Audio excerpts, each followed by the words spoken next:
कर्मों का फल जैसा करोगे वैसा ही फल प्राप्त होगा।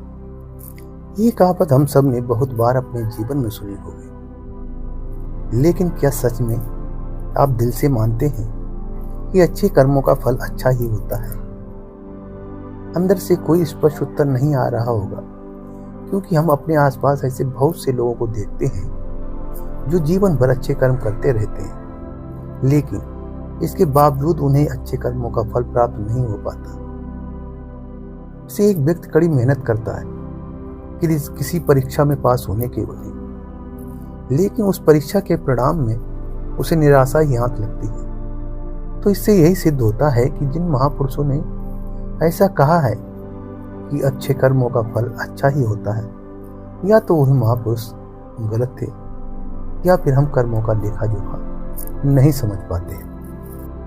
लेकिन चिंता मत कीजिए, क्योंकि आज इस कहानी को सुनने के बाद कर्मों के बारे में आपकी सोच और दृष्टि एकदम स्पष्ट हो जाएगी। तो चलिए शुरू करते हैं। पुराने समय की बात है। किसी गांव में रामनाथ और घनश्याम नाम के दो भाई रहते थे। पूरा गांव जानता था कि वो कहने को तो भाई थे, लेकिन भाई जैसा प्रेम उन दोनों में नहीं था।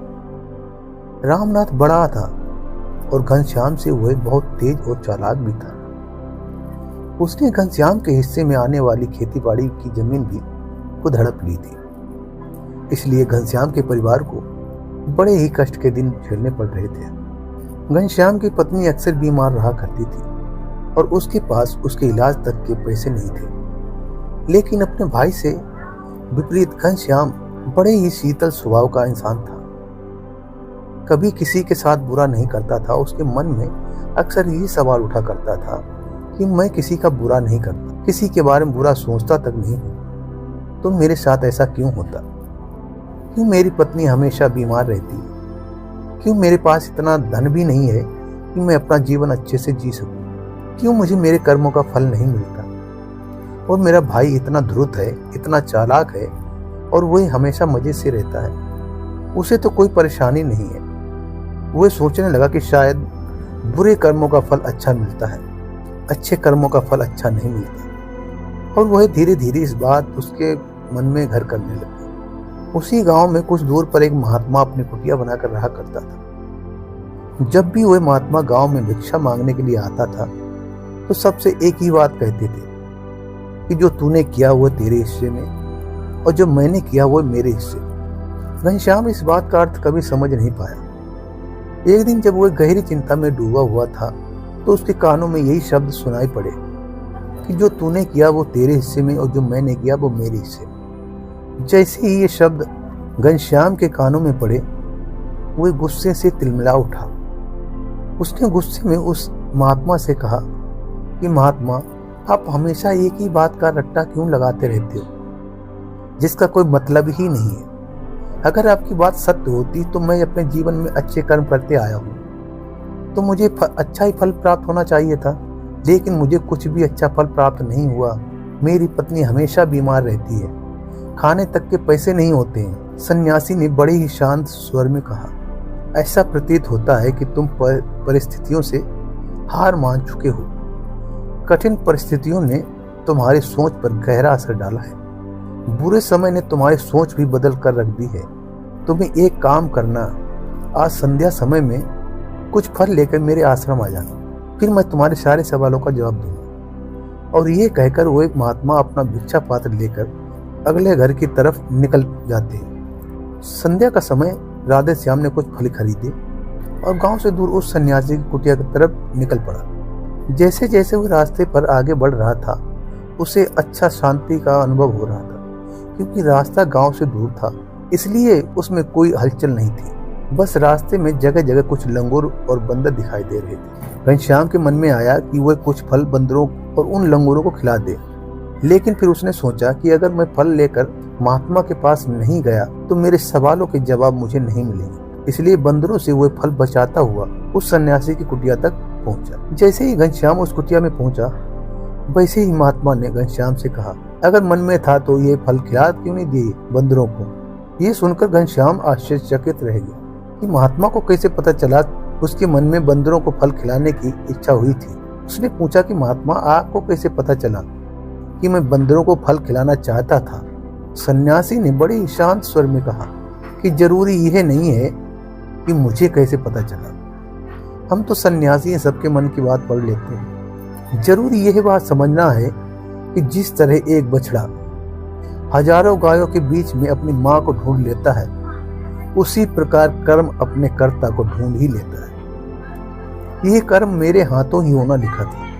और यह कहकर महात्मा ने उसके हाथ से फल ले लिए और बंदरों को खिलाना शुरू कर दिया। घनश्याम इस बात का मतलब समझ नहीं पाया, इसलिए उसने महात्मा से सवाल किया कि महात्मा जी, मैं आपकी बात का आशय समझ नहीं पाया, कृपया करके मुझे अज्ञानी को इसका मतलब समझाने की अनुकंपा करें।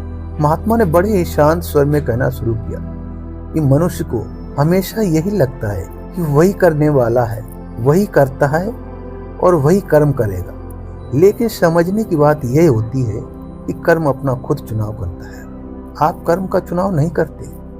अगर आप किसी कर्म को करने के योग्य हैं, हजारों लोगों के बीच में से कर्म आपको अपने आप ढूंढकर निकाल लेगा। इसलिए योग्य बनने पर ध्यान दो, कर्म करने पर ध्यान मत दो। अगर तुम सिर्फ कर्म करने पर ध्यान दोगे तो कभी योग्य नहीं बन पाओगे। योग्य बनने के लिए जिन कर्मों की आवश्यकता होती है, पहले उन छोटे छोटे कर्मों को करना शुरू करो। और जब तुम योग्य बन जाओगे तो बड़ा कर्म, या कहें कि मुख्य कर्म, या फिर जिस कर्म के लिए तुम बने हो, वह कर्म तुम्हारे पास खुद चलकर आएगा। उदाहरण के लिए तुम इन बंदरों को देखो। इन बंदरों ने छोटे छोटे कर्म करके पेड़ों पर चढ़ना सीखा, गुलाटियां लगाना सीखा, और इसी प्रकार छोटे छोटे कर्म करते हुए ये मुझ तक पहुंच गए। और मुझ तक पहुंचने के बाद इनके पास इनका खाना खुद ही पहुंच गया। इसलिए अपनी रोजमर्रा की जिंदगी में छोटे छोटे कर्म करते हुए अपने आप को योग बना दो। जाओ, और जब तुम योग बन जाओगे तो अपने आप बड़ा लक्ष्य तुम्हें प्राप्त हो जाए। महात्मा ने अगला कथन कहना शुरू किया, जो कि बहुत ही जरूरी था। ध्यान लगाकर सुनना। अगर तुम योग बनने के लिए कर्म नहीं करोगे तो दूसरे लोगों के कर्म भी तुम्हें प्रभावित करते रहेंगे। उदाहरण के लिए तुम्हारी पत्नी कई दिनों से बीमार है और तुम अक्सर यही सोचते हो कि मुझे किन कर्मों की सजा मिल रही है। लेकिन समझने की बात यह होती है कि तुम्हारी पत्नी बीमार अपने कर्मों की वजह से है, तुम्हारे कर्मों की वजह से नहीं है। तुम्हारे कर्म तो अच्छे हैं, लेकिन क्या पता तुम्हारी पत्नी के कर्म अतीत में अच्छे ना रहे हों, जिसकी वजह से वह बीमार हो गई। और तुम्हारी पत्नी के कर्मों की वजह से तुम्हें भी दुख झेलना पड़ रहा है। और इसी प्रकार बहुत से मनुष्य अपने बच्चों की वजह से, अपने परिवार की वजह से, इन सब की वजह से कुछ दुख झेल रहे होते हैं। लेकिन जरा सोचो, अगर तुम योग्य होते तो तुम अपनी पत्नी का इलाज खुद करवा पाते। और क्या पता अगर तुम योग्य होते तो तुम्हारा किसी दूसरी स्त्री के साथ विवाह हुआ होता जो स्वस्थ होती। लेकिन तुम योग्य नहीं थे, इसलिए तुम अपनी पत्नी की वजह से दुख झेल रहे हो। अगर तुम योग्य बन जाओगे तो दूसरों लोगों के कर्म तुम्हें प्रभावित नहीं कर पाए। महात्मा ने घनश्याम को चेतावनी देते हुए कहा कि याद रखना, आपको वही नहीं मिलता जो आप चाहते हो, बल्कि वही मिलता है जिसके आप योग्य हो। इसलिए अपनी योग्यता को बढ़ाने पर काम करो, उसके लिए कर्म करो। कर्म का फल पाने के लिए कभी कर्म मत करो। घनश्याम ने महात्मा से हाथ जोड़कर एक सवाल पूछा कि महात्मा, मुझे ये बताने की अनुकंपा करें कि मैं अपनी योग्यता किस प्रकार बढ़ा सकता हूँ ताकि मेरा मुख्य कर्म मुझको खुद ढूंढ सके। सन्यासी ने बड़े ही शांत स्वर में कहना शुरू किया कि इसके लिए बड़े ही सरल उपाय होते हैं। सबसे पहला उपाय है, कर्म करके भूल जाओ। तुम जो भी कर्म कर रहे हो, अपने आप को योग्य बनाने के लिए उस कर्म को करने के बाद भूल जाओ। ये मत सोचो कि उससे तुम्हें क्या प्राप्त हुआ। इसलिए कहा जाता है कि कर्म करो, फल की चिंता मत करो। अगर तुम फल की चिंता करोगे तो वास्तविकता में तुम कर्म कर ही नहीं रहे हो। अक्सर मनुष्य की पीड़ा का यह एक बहुत बड़ा कारण होता है कि वह सोचता है कि मैं कर्म तो अच्छे कर रहा हूँ, लेकिन मुझे फल प्राप्त नहीं हो रहे। और यहीं से उसके मन को ठेस पहुंचती रहती है, उसको अपने लक्ष्य से भटकाती है। किसी कर्म को करने के बाद अपना आकलन जरूर करें, लेकिन फल की चिंता ना करें। घनश्याम ने महात्मा से सवाल किया कि महात्मा, हम अपना आकलन कैसे कर सकते? महात्मा जी ने उत्तर दिया कि जब भी तुम कोई काम पूरा करते हो तो काम पूरा करने के बाद खुद से ये सवाल पूछो कि क्या इस काम को करते समय तुम्हारा ध्यान इसी काम पर टिका हुआ था? क्या तुम्हारा ध्यान कहीं और भटक रहा था? इस तरह तुम खुद का आकलन कर पाओगे कि तुम कितने ध्यान के साथ उस काम को कर रहे हो, और जितने ध्यान से तुम किसी कर्म को करोगे उतनी ही तुम्हारी योग्यता बढ़ती जाएगी। और अगर तुम यूं ही बस पूरा करने के लिए किसी कर्म को करते रहोगे तो उस कर्म से तुम कभी भी योग्य नहीं बन पाओगे। वह कर्म तो पूरा हो जाएगा लेकिन उसका फल तुम्हें प्राप्त नहीं होगा। इसलिए अपना आकलन इस प्रकार करो कि तुम्हारा ध्यान वहां पर टिका हुआ था या नहीं। क्या तुम्हारे विचार तुम्हें कहीं भटका ले गए थे? और कोशिश करो कि तुम्हारे विचार अगली बार जब तुम यह कर्म करो तो उसी कर्म पर टिके, इधर उधर दूसरी बातों में ना भटके। घनश्याम ने इस बात पर एक सवाल पूछा, महात्मा जब भी हम कोई कर्म करते हैं तो हमारा मन विचारों से ग्रस्त हो जाता है, वह तरह तरह की बातें सोचने लगता है, तो हम किस तरह अपने मन को एक ही कर्म पर टिका कर रख सकते हैं? इसके लिए कोई उपाय बताएं।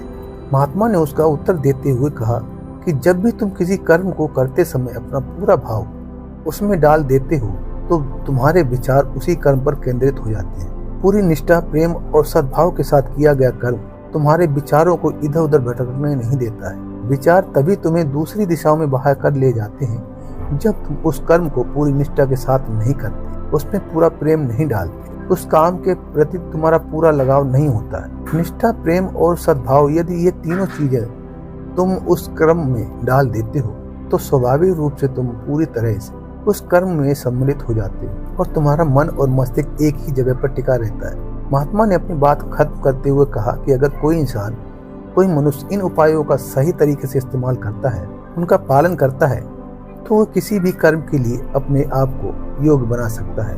और एक बात, अगर वह योग्य बन जाता है तो उसी बछड़े की भांति उसका कर्म उसे अपने आप ढूंढ लेता है।